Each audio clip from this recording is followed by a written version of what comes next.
Prezados irmãos, boa noite. Então, o tema que nós vamos abordar hoje, na nossa exposição, ação da prece, transmissão do pensamento. Esse tema está no Evangelho segundo o Espiritismo, capítulo 27.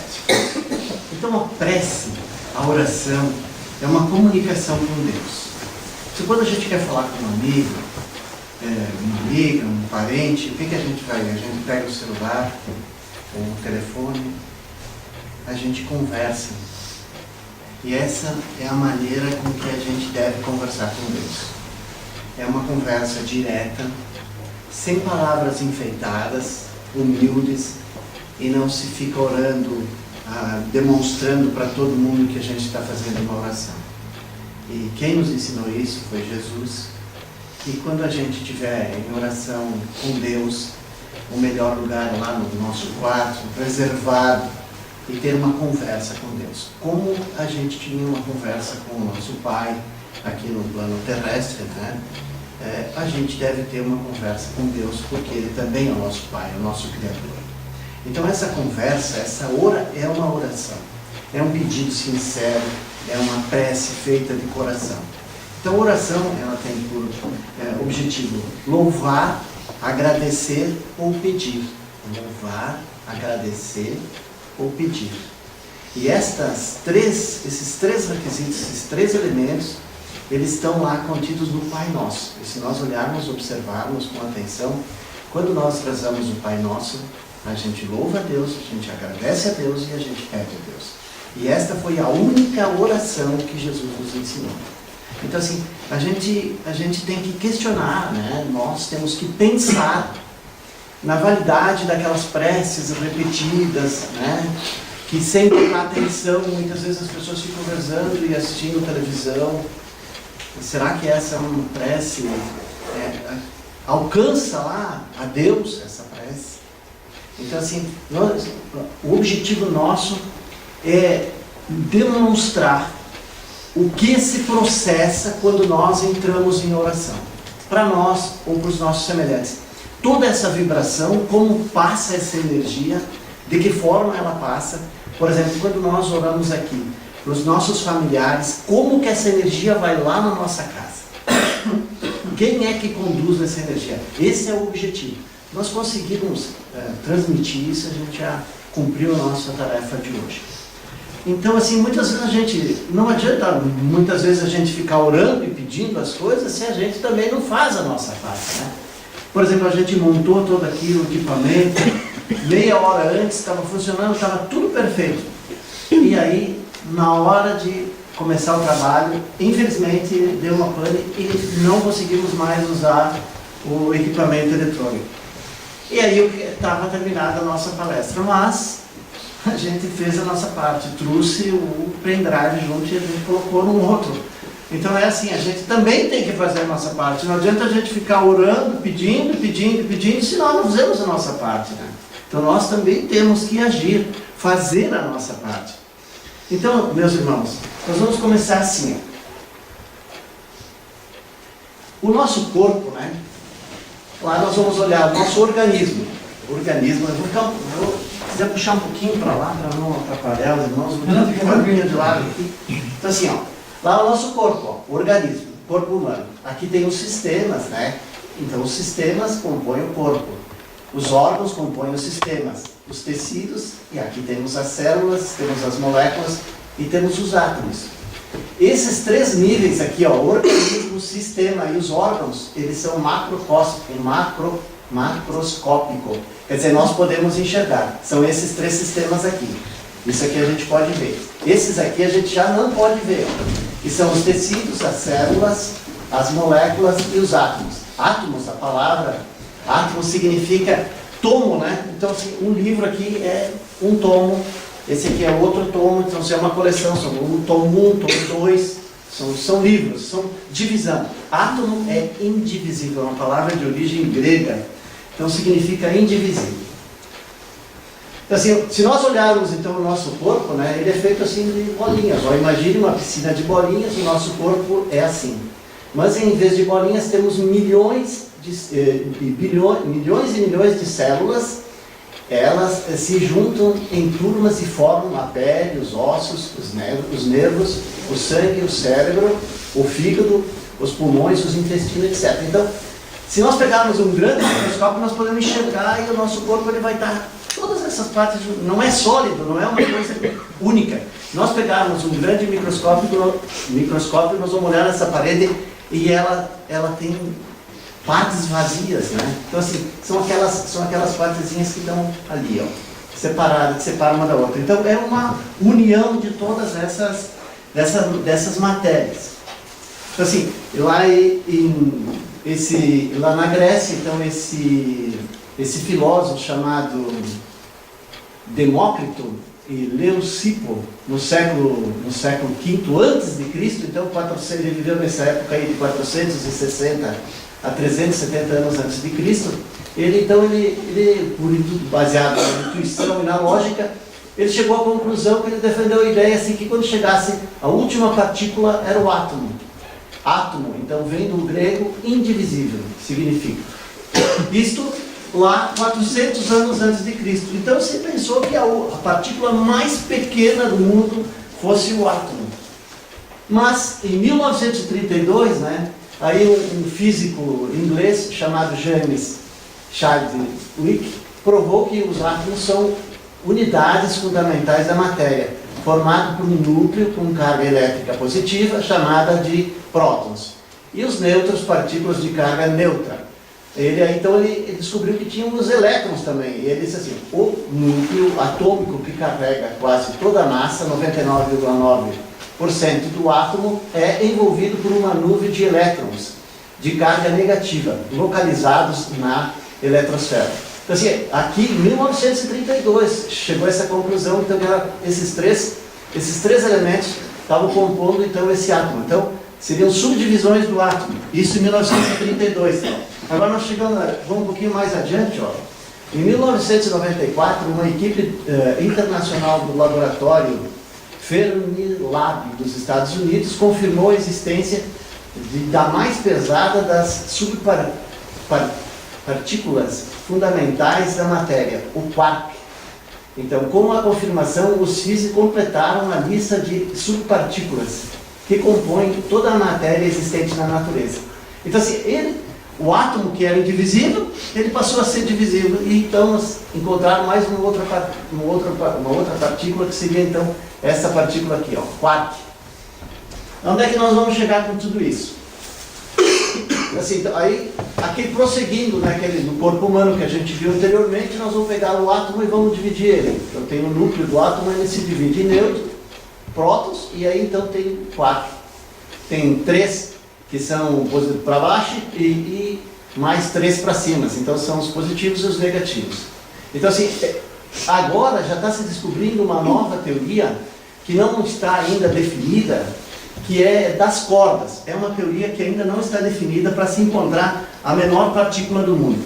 Então mais ou menos assim, o nosso corpo ele funcionaria assim, ó. O nosso corpo é composto de hidrogênio, carbono, oxigênio e nitrogênio. Então esses elementos aqui, isso aqui formam o nosso corpo humano, e ele está constantemente girando assim, numa energia. O nosso corpo é uma energia. Então aqui ele é formado então por essas pequenas partículas, que estão aqui embaixo, são os quarks, formam os átomos, formam as moléculas, formam as células, e assim vai, assim por diante. Então assim, nós estamos aqui, esses quarks estão aqui, ó. Então assim, o que é o nosso corpo? É esse fluido cósmico universal condensado. Então se nós pegarmos uma grande barra de gelo e nós derretermos ela vai se transformar em água. Se nós fervermos essa água, ela vai se transformar num vapor. Então sólido, líquido e o gasoso vai se transformar como se fossem as nuvens. E esse processo então se dá também no inverso. Então nós estamos cercados desse fluido cósmico universal. E o nosso corpo é feito desse fluido condensado. Então nós vamos entrar agora na oração. E a oração é a comunhão entre o Criador e a criatura. Criador, Deus, e a criatura somos nós, constituindo assim o mais poderoso influxo magnético que conhecemos. Então a oração é o maior influxo magnético que existe. Isso quem nos disse foi o instrutor Aniceto, Os Mensageiros do livro de André Luiz, psicografado por Chico Xavier. Então assim, quando a gente faz uma prece, a gente está concentrado. E todas as preces que a gente faz, elas devem ser dirigidas a Deus, conforme Allan Kardec nas suas obras deixou definido, deixou orientações, em que todas as nossas preces devem ser sempre dirigidas a Deus, que é o nosso Pai. Então a gente muitas vezes está fazendo uma oração para um santo, para alguma coisa, mas nada acontece sem que Deus permita, que Deus saiba. Então a orientação de Allan Kardec é que a nossa prece seja feita diretamente para Deus, nosso Criador. E Jesus, né, governador do nosso planeta, um espírito superior, a gente colocou aqui porque Deus está em todas as coisas, em todos os lugares, e a gente não tem uma definição. Não é aquele velhinho que a gente foi acostumado, aprendeu, que sentava num trono com uma bengala e que julgava as pessoas, quem era bom ia santinho ia para o céu, quem era ruim ia para o inferno, quem era mais ou menos ia para o purgatório. Então assim, então nós temos uma imagem que nós conhecemos Jesus, mas nós temos que saber que Jesus não era Deus, Jesus não é Deus. Jesus é nosso irmão mais velho, o espírito mais perfeito que existiu na face da terra, mas nós não podemos confundir Jesus com Deus. Então assim, quando a gente está fazendo a oração, essa energia está saindo aqui, ela sai ali do nosso cérebro e ela se espalha. Ela se espalha. Então, esses são centros, ondulações que o nosso cérebro emite. São essas ondas aí. E essas ondas, através da vontade, nós dirigimos para onde a gente quer. Para a nossa casa, para o nosso amigo, né? Aonde a gente tiver o nosso pensamento, são dirigidos através da nossa vontade. Então aqui nós temos uma representação. Ó. Quando a pessoa está fazendo uma oração, ó, transmissão do pensamento. Agora vamos àquela... Então a prece é uma conversa sincera de coração para Deus. A transmissão do pensamento, né, é através de uma corrente fluídica, dirigindo, pois, o pensamento para um ser qualquer, na terra ou no espaço, ou encarnado para desencarnado ou vice-versa, uma corrente fluídica se estabelece entre um e outro, transmitindo um ao outro o pensamento como o ar transmite o som. Então assim, quando a gente fala, o que transmite o som é o ar. Então o som é transmitido pelo ar. Lembre do eco, né? Quando a gente fala, vai em um lugar deserto, uma pedreira, algum lugar assim, a gente costumava, quando criança, gritar para ver, ia respondendo, né? Então isso era propagado através do ar.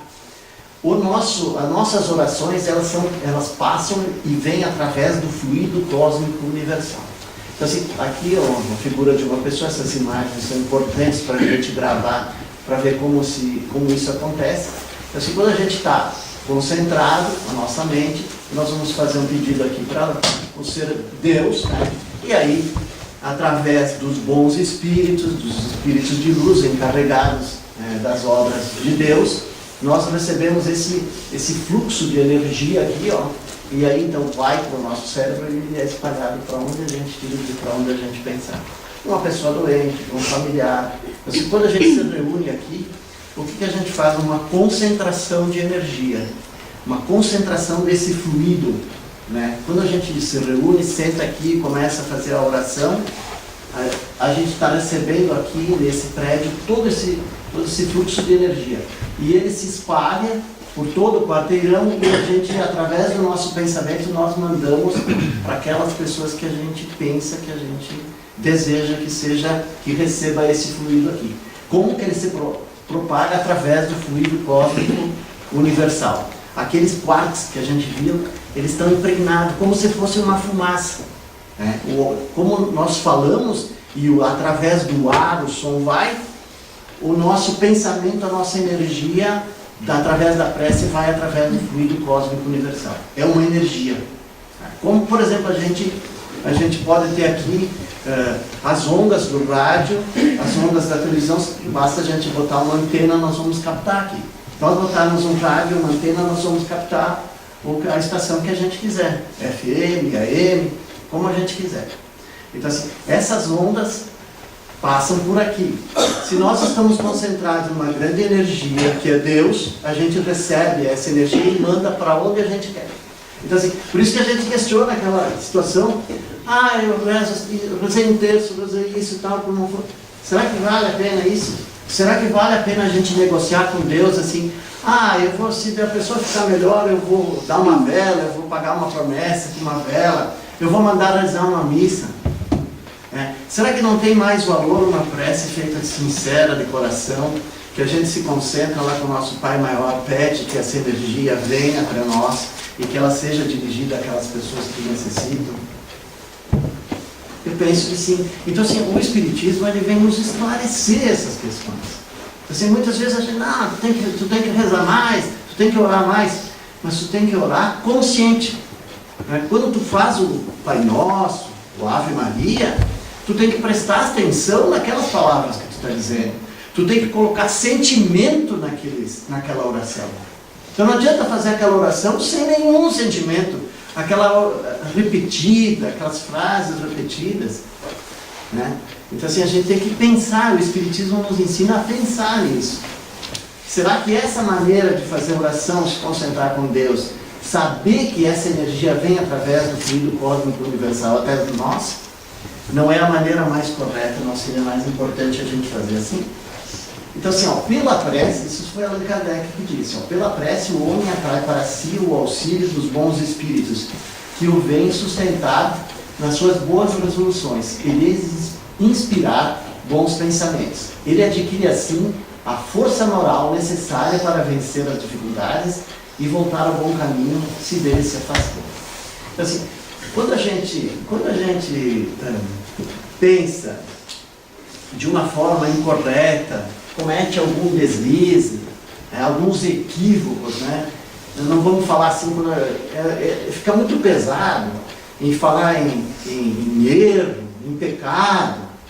Nós somos seres humanos e nós não somos perfeitos. Não somos perfeitos. Nós erramos, nós nos equivocamos. Então assim, quando a gente erra, é um equívoco que foi fruto da nossa ainda ignorância. Porque à medida que a gente vai se esclarecendo, a gente vai modificando essa situação. E aí começa a andar dentro de um caminho de respeito ao próximo, de respeito a si próprio também. Então assim, o Espiritismo vai nos ensinando essas coisas. Então assim, agora nós temos aqui, então assim, olha só como é que fica uma pessoa que tem mau pensamento, que fica comentando, que fica falando da vida dos outros. Vive assim. Então assim, nós temos que, essa imagem aqui é para mostrar para nós o que os maus pensamentos fazem com nós. Então não parece um enxame de abelha, me lembro? Uma vez o Carlinhos falou essa passagem aqui, que os pensamentos são que nem um enxame de abelha. Eles vêm através disso. E a gente escolhe o que a gente quer. Então assim, aquele que cultiva os maus pensamentos e emoções tem em volta de si uma atmosfera espiritual escura, a qual atrai vibrações de igual teor. Então, assim, quando a gente começa a se interessar, aqui ninguém vai fazer comercial do Espiritismo. Que o Espiritismo não é feito para dominar, não é feito para tirar dinheiro das pessoas, para dizer que é uma religião melhor do que as outras. O Espiritismo tem uma função muito clara, que é de esclarecer e consolar. O Espiritismo convida e não obriga ninguém. Então assim, é um convite. Então a gente fala muito dentro do Espiritismo e reforma íntima, que é a pessoa se melhorar a si próprio, progredir, procurar evitar de cometer equívocos, de falar o mal, ou de viver assim. Se a pessoa quer viver assim, é um direito dela, nós não podemos fazer isso. É uma escolha nossa. O nosso livre-arbítrio permite que a gente faça isso e viva assim. Mas se quando a gente viver nesse estado aqui, a gente não quiser mais, aí a gente tem uma solução. Qual é a solução? Mudar os pensamentos. Qual é a solução? O que nós devemos fazer quando nós estamos sentindo numa situação assim? Prece. A prece limpa esses pensamentos. E assim, se a gente continua assim, falando mal da vida dos outros, comentando, fulano se separou, fulano brigou com o ciclano, fulano tem mais, fulano tem aquilo, pensar somente em coisas materiais, a gente está assim. É uma escolha nossa. E ninguém tem o direito de, tu não pode dizer assim. A pessoa quer. Só que ela tem que saber que ela pode mudar. Ela pode mudar, ela tem o direito de mudar. E começa com a prece. Havia uma vibração melhor, afastar esses maus pensamentos. E aí então nós vamos entrar numa outra questão. É a questão da obsessão. Se nós pensamos assim, desse jeito, qual é o tipo de companhia que a gente tem? É o tipo de companhia que vive nesse mesmo estado. Se eu convivo com pessoas que vivem assim, eu vou me tornar assim.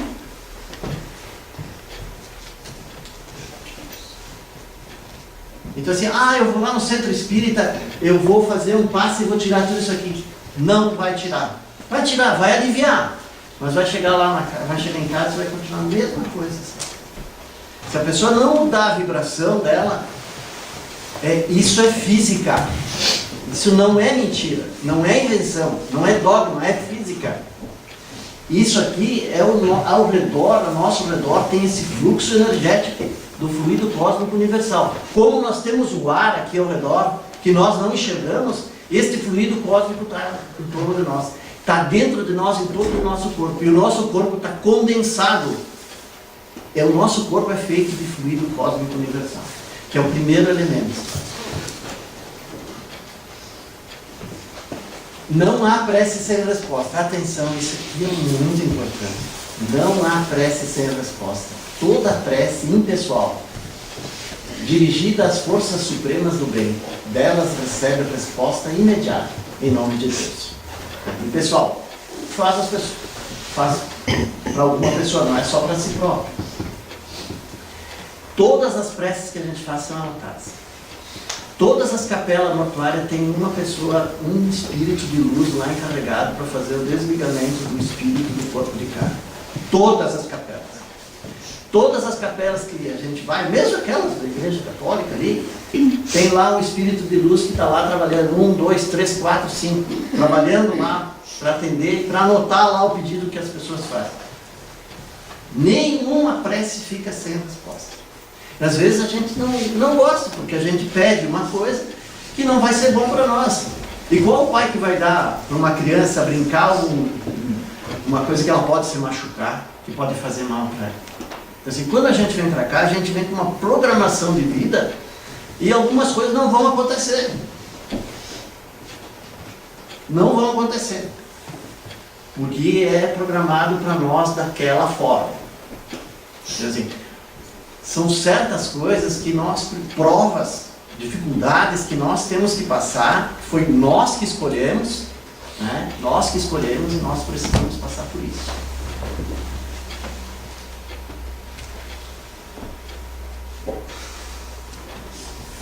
Então, como funciona a prece? Ao fazer a prece, entramos em contato pelo pensamento com o ser ao qual se dirige. Pode ser para pedir, agradecer ou glorificar, né? Podemos orar por nós ou por outras pessoas encarnadas ou desencarnadas. As preces dirigidas a Deus são ouvidas pelos espíritos encarregados da execução. E as que são dirigidas aos bons espíritos também são ouvidas por Deus. Esses espíritos são intermediários, pois nada se realiza sem a vontade de Deus. Evangelho segundo o Espiritismo, capítulo 27. Tudo é feito pela transmissão do pensamento que viaja através do fluido cósmico universal. O som viaja através do ar.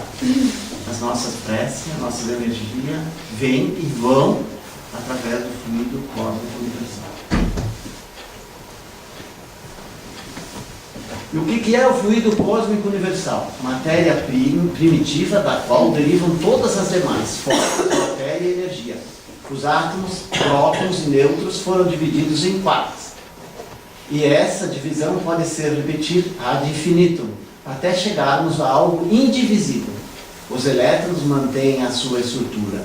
Na teoria das cordas, ainda não conclusiva, as partículas que consideramos como elementares, fundamentais, como os quarks e os elétrons, são na realidade filamentos de energia unidimensionais vibrantes, como cordas de um violino.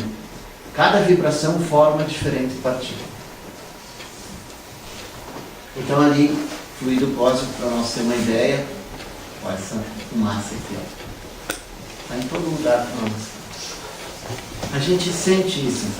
Se nós formos num ambiente onde tem uma vibração negativa, de muita raiva, de muito ódio, a gente sente aquela contaminação, né? Aí então, quando a gente percebe essa energia, a gente pode orar, principalmente conforme Allan Kardec, diretamente para Deus, que é o nosso Pai. Pode orar para os bons espíritos, mas nada acontece sem que Deus permita. Então, é aconselhável sempre, conforme nos orienta Allan Kardec, que as orações devem ser dirigidas a Deus. É um influxo de energia que nós recebemos e transmitimos através do pensamento. Então aqui, toda vez que se ora num lar, prepara-se a melhoria do ambiente doméstico. O culto familiar no Evangelho não é tão só um curso de iluminação interior, mas também um processo avançado de defesa exterior pelas claridades espirituais que ascendem em torno. O homem que ora traz consigo inabalável couraça, né? O lar que cultiva a prece transforma-se em uma fortaleza. Está no livro Os Mensageiros, de André Luiz Chico Xavier. Assim, mais ou menos quando a gente está dentro de uma casa, a gente faz uma oração, o que a gente percebe é essa vibração aqui.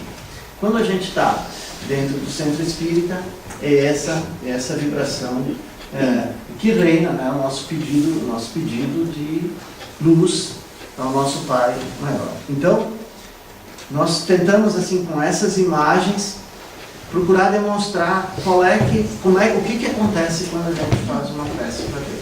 Então, assim, aquelas orações repetidas, muitas vezes, a gente tem que analisar bem, à luz do que o Espiritismo nos diz, né? Isso aqui está lá no Evangelho segundo o Espiritismo, esses ensinamentos foram tirados de lá, do capítulo 27. Os irmãos poderão aprofundar mais essa questão, que o Espiritismo dá um incentivo, olha, é assim, e cada um cabe assim, a seu modo, aprofundar, para ampliar os conhecimentos, né? Porque esse contato que a gente tem é bem superficial para dar uma dinâmica de como mais ou menos funciona a coisa. Então, assim, quando a gente faz uma oração, a gente tem que colocar o nosso sentimento nessa oração. Assim, vou rezar por fulano porque ele está sofrendo. Mas não tem nenhum sentimento. Eu só estou rezando por rezar. Será que essa prece tem algum valor? É questionável isso. Então, assim, a prece, ela tem que também ter uma coisa muito importante que todos nós devemos ter na nossa vida. É fé. Uma confiança em Deus, uma fé inabalável de que Deus está ouvindo o que a gente está falando. Assim, muitas vezes a gente acha que a gente vai ali, vai tomar um passe e vai resolver todos os problemas nossos. Mas não vai. Não vai resolver nosso problema. Vai amenizar, vai aliviar. Né? Se a gente não muda esse sistema, né? A gente mostrou ali uma imagem que a pessoa está contaminada com maus pensamentos. Ela vai ali, toma um passe, ela vai vir, vai continuar. Mas eu não melhorei. Ela espera um milagre que vai ali. Não, é o esforço próprio que faz o milagre. Então, o milagre é aquela ação, é uma disposição nossa de ter uma fé e acreditar na mudança, né, na transformação da nossa mudança interior. É isso o Espiritismo nos convida, assim, para a gente fazer uma reflexão da nossa vida, das nossas atitudes, dos nossos hábitos, né? Porque o hábito, muitas vezes, a gente se acostuma a fazer uma coisa de um jeito e acaba... Tem gente, assim, por exemplo, que vai na missa, mas é meu hábito, mas ele nem está nem se dando conta. Não que nós sejamos contra. O Espiritismo não é contra nada. Se a pessoa se sente bem indo na missa, indo no culto evangélico, é uma questão dela. É uma questão dela. Porque o Espiritismo, ele é muito, vamos dizer assim, ele tem uma função, assim, muito maior do que isso, que é de esclarecer a pessoa. Então assim, você pode ir lá na igreja católica, sabe? Olha, o cara foi, o padre falou aqui que morreu, terminou, que nós vamos lá para o céu, que nós vamos ver Deus. A gente sabe que não é assim. A gente sabe que não é assim. O nosso sonho de consumo como espírita, né, é ir lá para o nosso lar, né? Mas olha, gente, nós estamos muito longe assim de ter méritos, né? Muito longe ainda de ter méritos para chegar e ir num lugar que nem esse, nosso lar. É que o André Luiz aqui ele foi um médico sanitarista aqui no Brasil, ele teve um trabalho muito acentuado, ele ajudou muitas pessoas. Então assim, a gente tem que, é um mérito nosso, de alcançar um lugar melhor. Né? Então o nosso espírito está aqui de passagem. Ele vai estar aqui um determinado tempo, ninguém fica para semente, ele vai ficar um determinado tempo, a gente vem aqui, tem um aprendizado, vai lá para o outro lado, faz um exame do que a gente fez, onde a gente se equivocou, onde é que a gente foi bem, e vê o que precisa melhorar e retorna para cá. Mas o importante de tudo isso é que nós não ficamos desamparados. Nós sempre vamos ter alguém lá que vai nos estender a mão, que vai nos acompanhar, alguém que vai se empenhar nos auxiliar. Então era essa a mensagem, meus irmãos.